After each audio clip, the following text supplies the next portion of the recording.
This series is written chronologically. If you are new to the series, you must start at Season 1, Episode 1. Thank you. The Blood-Drawn Chronicles Season 11, Shards of a Broken Heart, was written by Michael Bradley and produced by DigiFox Studios. This season was brought to you, in part, thanks to the generous contributions of our patrons, William Wibbins and Zoe Robinson. Thank you, William and Zoe, for your generous donations. If you'd like to contribute towards our next season, titled Season 12, Winds of a Welcomed Winter, please visit www.patreon.com/TBDC and take advantage of the awesome perks we have available. We would like to take this time to thank Lord Saunders from www.lordsaunders.com for the wonderful audio mastering of this episode that you're about to enjoy. As always, thank you for listening, and now our story continues. Time passes. Still, I hold her. Growing tired in my arms, she says, Myrick, are you all right? Better than I'll ever be, I say, as I finally break us apart. And once I do, I remove my cape from her shoulders and order both my cape and my sword to return home. They do as instructed and head back. Noting them fly off, Alannah asks, Should we follow? For what? Everyone is waiting for us. Everyone being the Duchess and Woodrow. Let them wait. Trust me, Alannah, the Duchess is in the best of company, for who knows how to better entertain than Woodrow Carley, I say, as I begin to walk in the opposite way of where my cape and my sword flew. Noting my direction, Alannah follows. After a brief moment of silence, Alannah asks, Where are we headed? The next town from where we're staying is somewhere beyond this forest. I intend to find it. Then why are you walking? Take me in your arms and fly us there. Or we could simply do it the natural way. Fine, but if night comes and we're still in this forest, I'm flying. Fair enough. Why are we even going to this town anyways? What's so important about it? Nothing. There's always something behind everything you do. Not this time. I don't believe you. I turn to her after she finishes her statement and say, We're here. We're still in the forest, Myrick. Yes. But a few more steps in this direction, and we'll be clear. You're really not going to tell me what we're doing in this town, are you? We're sightseeing. You don't sightsee, Myrick. I stare at the rising and setting sun each day, Alannah. That qualifies as sightseeing. I meant you don't people sightsee. Actually, I do. It's one of the few things I enjoy doing in my realm. And why haven't you done it until now? Every time the Duchess and I go into town, you've never wanted to come. What changed all of a sudden? Approaching her warmly, I place my hands on her cheeks and say, Because, up until now, you and I have been working to collect the shards of a broken heart. In this town is the final shard. Help me find it, and then you'll see. See what? My heart, as it should be, as it was always meant to be. Will you join me? She nods in agreement, and we enter the Welsh town together. We roam about for a while, catching the humbled architecture of the city. As time passes, our tour about the city is cut short by the growling of Alannah's stomach. Noting her hunger, I use my nose to search about for a proper dining area. And that's when I catch it. Nearby, the scent of a wondrous concoction being created. I take Alannah by the hand as we graciously head towards this heavenly scent. Its origin was a small facility. Cozy is the best word I could use to describe this location. We enter inside this cozy little lunchroom, only to find that we are the only patrons.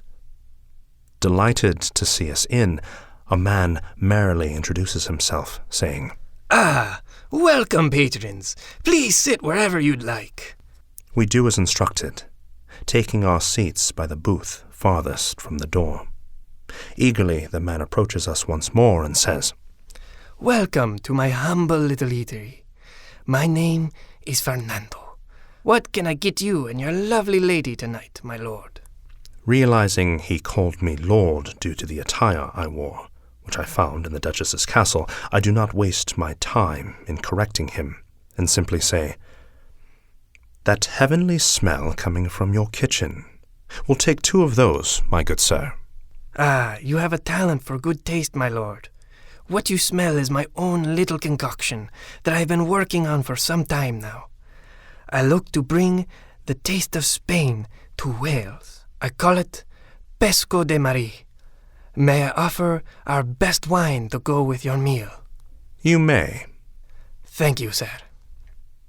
He leaves to prepare our meal. Once inside the kitchen, Alannah asks, Myrick, what is wine? I honestly don't know. Then why did you... It's all part of the experience. Yesterday, we were ignorant. Today, we taste wine. She smiles. Moments pass, and Fernando returns with 2 glasses and a large green bottle. He pours the contents of the bottle into the glasses, then sets the bottle on our table and says, Here you are, the finest wine in all of Spain. The Welsh have never tasted such a vintage as this. You are fortunate that I have brought this bottle from home. Your meals will be done shortly. Until then, please enjoy. Thank you, Fernando. It is my pleasure, pretty lady. He returns to his kitchen, and Alannah and I take sips from our glasses. I take small sips, while Alannah begins to down her glass, as she moans in contentment and says, Oh my. I take it you like it, Oh, very much so. she says while pouring herself another glass. Once more she downs her drink, while I am still on my first glass. Our meals come. The splendor in their preparation is impressive.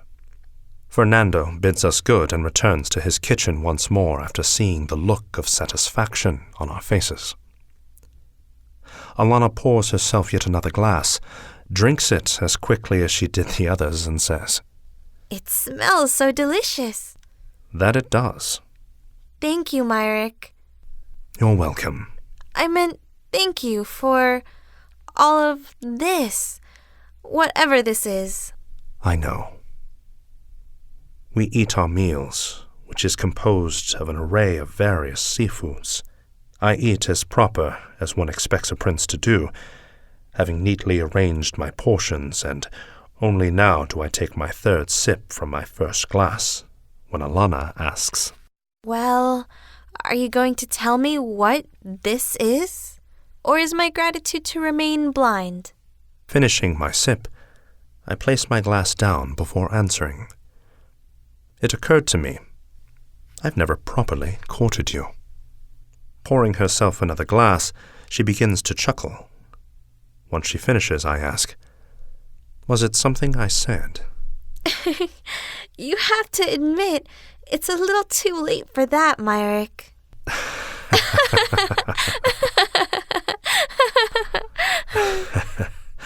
You'll have to forgive me if I'm not the most talented in this endeavor. Stop using big words in every sentence, and I just might. Very well, but without the use of big words, how can I woo you? You already have, Myrick. As far as I see it, I should be wooing you, but I'm not the best poet. Speaking of poetry, I have something for you. Slowly I reach into my satchel. Yet as I do, she pours herself yet another glass of wine and halts me by saying, I've already read it. Come again. I've already read the letter you wrote for me. And the back of the Osprey's letter, too? I've read that one as well. And when was this? Well, the osprey's letter I read a long time ago while you and I were still camping in Quince Isla.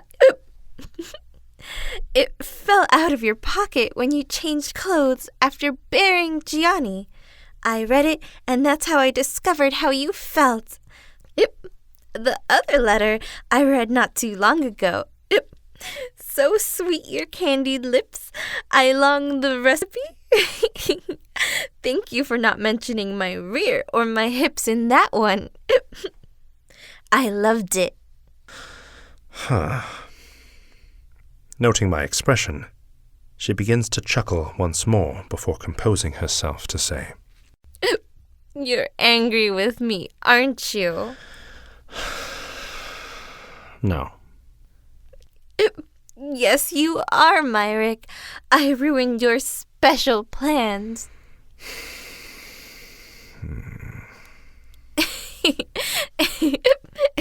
You know, I find you the most lovable when you try to hide the fact that you're upset. That's when you're the most darling and the most attractive. She continues to giggle adorably as she closes her eyes and lays between the booth and the wall. Within moments, she is fast asleep. I stand from the table to check on her. I haven't a clue what ails her, yet Fernando appears to, as he exits his kitchen and says, I see the lady has had her fill. What's come upon her? I ask in genuine tone, to which he merrily responds, saying, No worry, my lord. The lady has simply had too much to drink. She'll be all right, but you should probably get her home. I do as instructed, carrying her in my arms after paying him a chunk of gold well deserving of his culinary talents. He thanks me ever so graciously and invites me to return. I bid him good and continue about with Alannah in my arms. A moment passes, and I find myself wandering around the forest once more. Noting her shiver, I look around for a place to sit, but only trees surround me. Thus, I find support by the tree I consider to be most comfortable, and I rest myself with my back against this tree as I nestle her in my arms.